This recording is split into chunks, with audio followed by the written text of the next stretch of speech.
ఇప్పుడు పూజలన్నీ కూడా మంచి సక్రమంగా జరుగుతున్నాయా? అంతా నువ్వు సంతోషమేనా?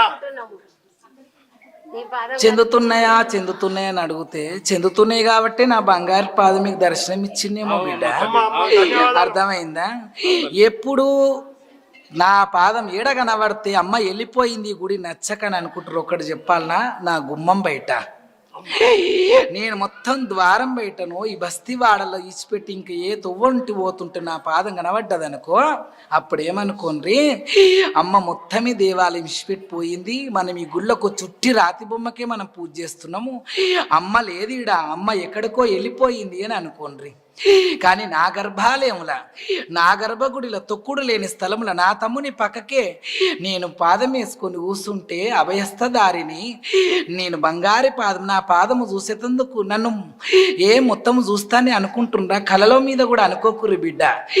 ఏ దేవతల్ని మీరు కోటి కోటి జన్మలు ఎత్తిన దేవతల దర్శనం జరగదురా వారి.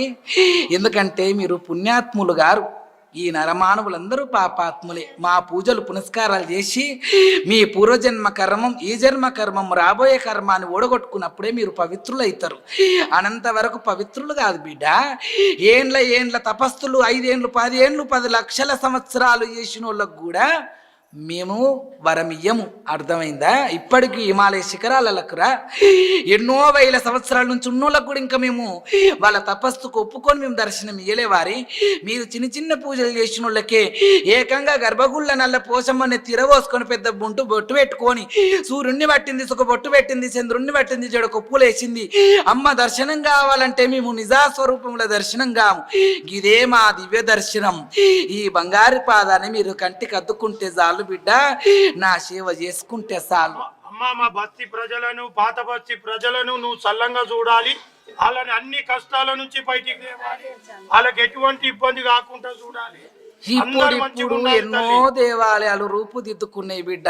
ఈ చుట్టుప్రక్కన వాడలల్లా అసలు అన్ని విధాలుగా ఈ హైదరాబాద్ అనే పట్టణము గాని ఎక్కడ లష్కర పట్టణాలు ఉద్భవించక ముందు ఈ పట్టణం ఉద్భవించింది.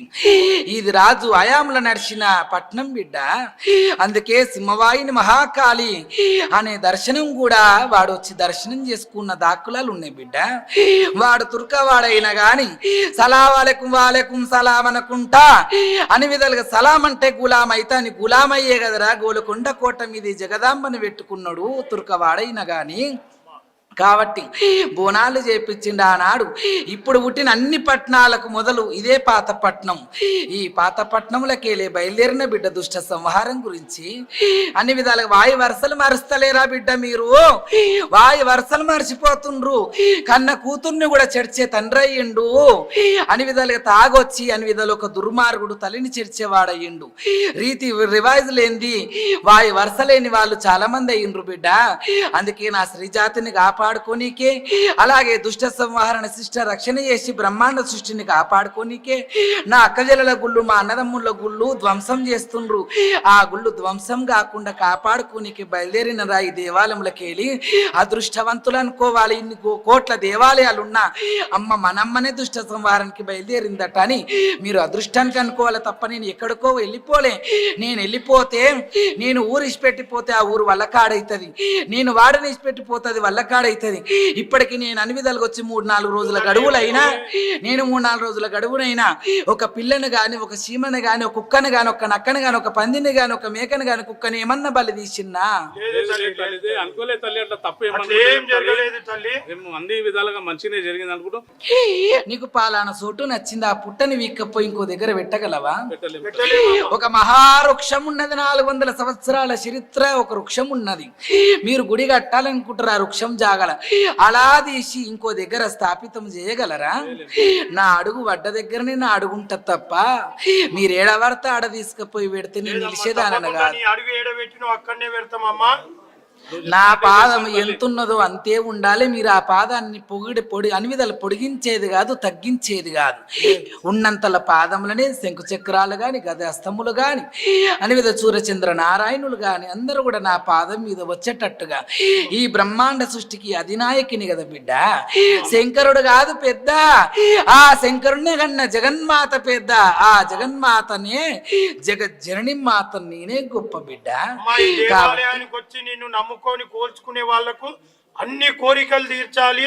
ఇప్పుడు ఉన్నటువంటి నా ముద్దు బిడ్డలందరినీ కూడా ఒకటే అడుగుతున్న, ఇక్కడ ఉన్న వాళ్ళందరూ సమాధానం ఇయ్యుండ్రి.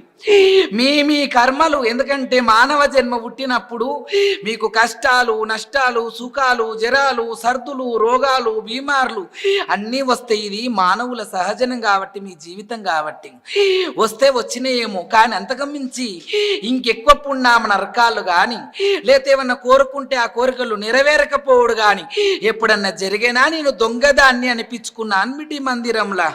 చెప్పురేమో అందరు చెప్పురే, అందరు చెప్పాలి. లేదమ్మా, అట్లేం లేదు కాదమ్మా. తల్లి అన్ని మంచినే కాబట్టి చిన్న ఉన్న నా ముత్యమంత విగ్రహాన్ని దేశమే లోకమే గర్వించదగ్గట్టుగా నన్ను ఎంత కీర్తిని చేసిర్రా మొన్న బోనాల పండుగలలో ఆషాఢ మాసంలా. నా కీర్తి ఇంత కూడా ఈ పాత బస్తీలో ఇన్ని దేవాలయాలు ఉండంగా కూడా నా లాల్ దర్వాజా సింహవాయిన తర్వాత రెండవ పేరు మారుమోగే పేరు నా దేవాలయాన్ని కీర్తి తెస్తుర్రు కదరా వారి. మీరెవ్వరు కూడా ఈ తల్లిని పట్టించుకోకపోతే నేను మిమ్మల్ని నన్ను పట్టించుకోకుండా పట్టించుకుంటా. నేను ఆనాటి నుంచి పట్టించుకునే పట్టుకనే మీరు ఇంత పూర్తుండ్రు బిడ్డ. కానీ అయినా కూడా మిమ్మల్ని చల్లని చూపు చూస్తున్నా. నేను అన్నెంత పెద్ద చూపు చూసి నన్ను కాపాడుకుంటుర్రా వారి. నన్ను కుందనాల బొమ్మ లెక్క తయారు చేసి పెట్టిర్రు కదరా, సంటి పిల్ల లెక్క లేను. నేనేమన్నా ముడిగి ముసల్దాని రూపం ఉన్నది బిడ్డ, నా రూపము గర్భగుల్లా. అందుకే నేను పెద్దదాని అవతారముల కనబడినుంటే పెద్ద పాదం పెడుతుంటి. ఎవరో అనివిదల 9-10 ఏళ్ళ పిల్ల అవతారములు ఉన్న పాదము లెక్క లేదు నా పాదము ముద్దుగా. నేనేమన్నా ముడిగి ముసలి దాని లెక్క అరిసెయి మాదిరి కంటే పెద్దగున్నది బిడ్డ నా పాదం. నేను ఎన్ని యుగాలు గడిచినా, ఎన్ని గడియలు ఇంకా ముందుకు పోయినా, ఈ భూ ప్రపంచం ఇంకెన్నాళ్ళైనా గాని నేను 5 ఏళ్ళ పసి బాలనే బిడ్డ. అయ్యప్ప ఏమన్నాడయ్యా, మీరు వేసుకుంటారుగా నా తమ్ముని మాల. ఎన్ని యుగాలు గడిచినా, ఎంతెంత ఈ కాలము ముందుకు ఉన్నా కూడా 16 ఏళ్ళ పరుసుపిల్లగాడే అన్నాడు అయ్యప్ప. అయ్యప్ప పెళ్లి పేరంటమే లేదన్నాడయ్యా నా తమ్ముడు అయ్యప్ప. అలాగే నేను 9 ఏళ్ళ బాల, 7 ఏళ్ళ బాల, 5 ఏళ్ళ బాల అవతారంలోనే ఉంటా నేను, సంటి పిల్లోలి. అందుకే చిన్నపిల్లలందరూ పోషమ్మ స్వరూపము అని పేరు పెట్టిర్రు కదరా. చిన్నపిల్లలందరూ ఎవరి రూపం? నా ఆటపాటల తల్లి కదరా పోషవ్వ. అందుకే నేను ఏ పిల్లలన్నా నేను ఇక్కడ అడుగు పెట్టి నేను దేశ సంచారానికి లోకము ఏళ్ళతందుకు, ప్రపంచాన్ని కాపాడేతందుకు అడుగు పెట్టినప్పుడు మొన్న ఎన్ని భూకంపాలు వచ్చినాయిరా వారి. కష్టాల నుంచి బయటపడ్డా.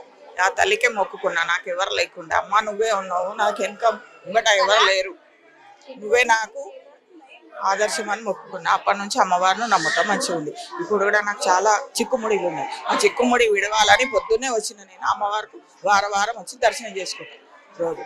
నేను అమ్మవారిని నమ్మిన ఉంది. నా కాపురం నిలబడి నేను ఇప్పుడు ఇక్కడ ఉన్నా అంటే ఆమె దయనే. అంతే సార్, మంచిగా నమ్మిన వాళ్ళకు నమ్మినంత మంచిగా చేస్తుంది అమ్మవారు. అమ్మవారి దగ్గర మనం ఏం కోరుకున్నా గానీ మంచిగా లేట్ అయినా గానీ అవుతుంది అంటారు. నాకు అయ్యింది సార్, నాకు అయ్యింది. కొంతమంది ఏమంటుండ్రంటే అమ్మవారు ఒకటే పాదం ఎట్లా పెడతారు, 2 పాదాలు ఉండాలి అన్నోళ్ళకు నేను మళ్ళీ అడిగిన అమ్మవారిను. ఇట్లా అంటుండ్రు అంటే వాళ్ళను ఒక్క పాదం మీద 5 అడుగులు వేసి చూపిమంటుంది అమ్మవారు.